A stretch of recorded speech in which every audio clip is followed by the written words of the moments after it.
আপনি কি কখনো মনে মনে বলেছেন, আমি তো সারাদিন শুধু কাজই করি, সংসার, অফিস, রান্না, দায়িত্ব, ঈশ্বরের জন্য সময় কোথায়? আপনি কি ভেবেছেন, ভগবান বোধহয় শুধু মন্দিরে, জপে, উপবাসে, তীর্থে পাওয়া যায়, তাই তো? আর আমরা যারা ঘরে, সংসারে, কাজে, দায়িত্বে ডুবে আছি, তারা বুঝি ঈশ্বর থেকে অনেক দূরে। চলুন, আজকের এই ভিডিওটা শেষ পর্যন্ত দেখলে আপনার এই ধারণাটা পুরো বদলে যাবে। আজ আমরা বুঝব কিভাবে নিজের দৈনন্দিন কাজকেই ঈশ্বর পূজা বানানো যায়, সংসারের থেকেও কিভাবে আধ্যাত্মিক জীবন সম্ভব, কেন কাজকে অবহেলা নয় বরং পবিত্রভাবে গ্রহণ করাই আসল সাধনা। তাহলে চলুন শুরু করি ঠাকুরের উপদেশ দিয়ে। ঠাকুর শ্রী রামকৃষ্ণদেব কখনো বলেননি সবাইকে সংসার ছেড়ে সন্ন্যাস নিতে হবে। তিনি বলতেন, যার যেখানে অবস্থান সেখানেই ঈশ্বরকে স্মরণ করো। একজন গৃহস্থ যদি নিষ্ঠার সঙ্গে নিজের কাজ করে, তাও ঈশ্বর সাধনার পথ।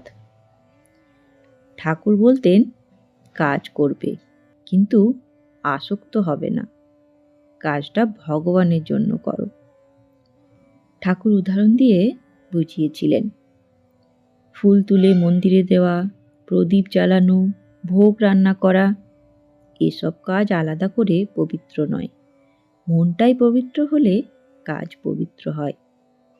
ঠাকুর বলতেন, মন যেখানে ঈশ্বর সেখানে। আপনি যদি রান্না করেন, ভাবুন ভগবানকেই খাওয়াচ্ছেন। আপনি যদি অফিসে কাজ করেন, ভাবুন এটা ঈশ্বরের দেওয়া দায়িত্ব। তাহলেই এই কাজ হয়ে উঠবে পূজা।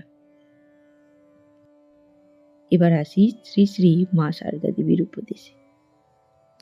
শ্রী মা, যিনি নিজে সংসারের সমস্ত দায়িত্ব পালন করেছেন, তিনি কখনো বলেননি সংসার ছেড়ে দাও, বরং মা বলেছিলেন, সংসারী মানুষের পরীক্ষাস্থল। মা আরও বলতেন, সব কাজ ঈশ্বরকে নিবেদন করে করো। রান্না করা, সন্তান লালন পালন করা, সংসার চালানো, এসবকে মা কখনো ছোট করে দেখেননি। মা বলতেন, মনকে শুদ্ধ রাখো, কাজ আপনা আপনি পূজা হয়ে যাবে। একবার কেউ মাকে জিজ্ঞাসা করেছিলেন, এত কাজের ভিড়, ঈশ্বর স্মরণ করব কি করে? তখন মা উত্তর দিয়েছিলেন, হাত কাজ করুক, মন থাকুক ঈশ্বরে। এটা কর্মযোগের আসল শিক্ষা। চলুন, এই তো গেল শ্রী মা ও ঠাকুরের উপদেশ। এবার জানি স্বামী বিবেকানন্দ এই নিয়ে কি বলেছিলেন। স্বামীজি পরিষ্কার ভাষায় বলেছিলেন, ওয়ার্ক ইজ ওয়ার্শিপ। তিনি বলতেন, যে কাজ তুমি করছো সেটাই তোমার ঈশ্বরের আরাধনা। স্বামীজি কখনো অলস ভক্তিকে সমর্থন করেননি। তিনি বলতেন, মানুষের সেবা করাই ঈশ্বরের সেবা।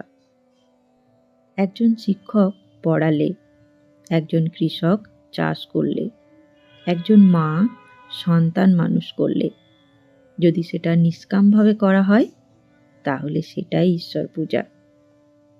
স্বামীজি বলেছিলেন, যে কাজে স্বার্থ নেই সেই কাজেই মুক্তি। তাই বন্ধুগণ, আজকের আলোচনায় বুঝলাম, ঈশ্বর শুধু মন্দিরে নন, ঈশ্বর আছেন আমাদের কাজের মধ্যেই। আমরা যদি বিরক্তি নিয়ে কাজ করি, তাহলে কাজ হয়ে যাবে বোঝা। আর যদি প্রেম ও নিবেদন দিয়ে কাজ করি, তাহলে কাজ হয়ে যাবে পূজা। কাজ পাল্টায় না, আমাদের মনটাই কাজকে পূজা বানায়। আজ থেকে একটু চলুন, আলাদা কিছু করতে হবে না, শুধু মনে মনে বলবেন, এই কাজটা আমার জন্য প্রভু, ঈশ্বর।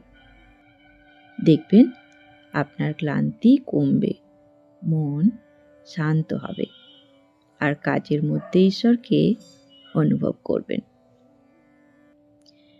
বন্ধুগণ, এবার সবার শেষে আমার আপনাদের কাছে একটি প্রশ্ন।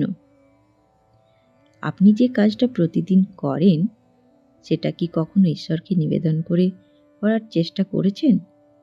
এছাড়া আরও একটি প্রশ্ন, আপনার জীবনে কোন কাজটা সবচেয়ে কঠিন লাগে আর কেন? কমেন্টে জানাবেন, আমি অপেক্ষায় থাকব। ধন্যবাদ, ভালো থাকবেন। জয় ঠাকুর, জয় মা, জয় স্বামীজি।